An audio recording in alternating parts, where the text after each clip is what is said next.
Hi, this is Chris from Key West Health and Beauty, and today we're going to be making whipped shea butter.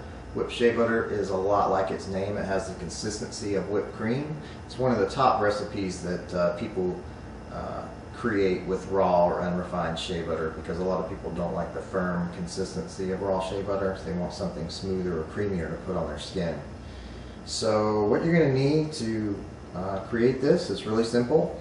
You just need a mixer. It can either be a stand mixer like the one we're using here, or you can just use a regular hand mixer. You'll need a mixing bowl. You'll need a carrier oil, which is either going to be olive oil or jojoba oil, or you can even use coconut oil if you'd like. You'll need 2 tablespoons of that.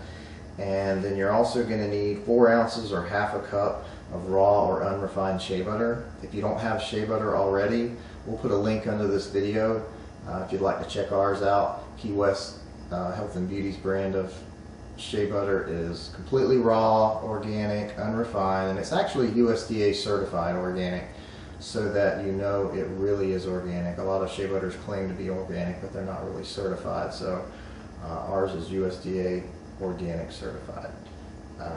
If you already have that, then you're all set. And the next thing you're going to need is, of course, a container to put it in.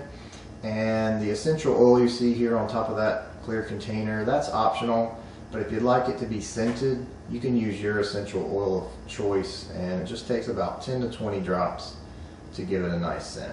So let's get started. Okay, so the first thing you want to do is you want to put your 4 ounces of raw shea butter in your double boiler.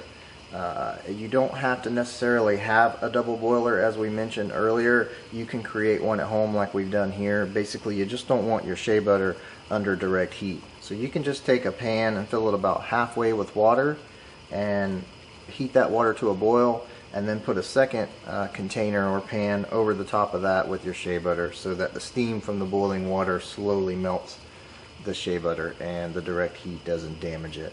So we have been boiling this for a couple of minutes now, and it's almost ready.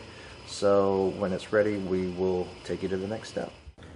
Okay, so we have completely melted our shea butter into liquid, and we did have to stir that a couple of times to get the lumps out. You want to make sure it's completely melted. So now what we're going to do is we're going to pour this into our mixing bowl. And once we've poured all of that in, then we're going to take the 2 tablespoons of your carrier oil, and we're going to add that in.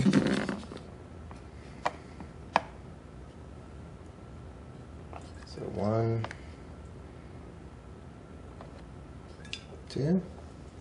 And then if you prefer the essential oil, you want to get that added scent, then this is where you're going to add that in. If you don't want a scent, then you can skip this part. But if you do, just take your favorite essential oil and just put about 10 to 20 drops in there. So we got about 15 there, which is what we prefer. And then all you're going to do is you're going to mix that around. And once you've mixed that, swirled that around really well, now what we're going to do is we're going to actually put this in the refrigerator, and we're going to let it cool for a couple of hours. And basically what you want is you just want it to firm up a little bit for mixing. You don't want it to get hard again. You just want it the consistency of like a soft, really soft butter. So we're going to put that in for a couple of hours, and then we'll be back to finish up.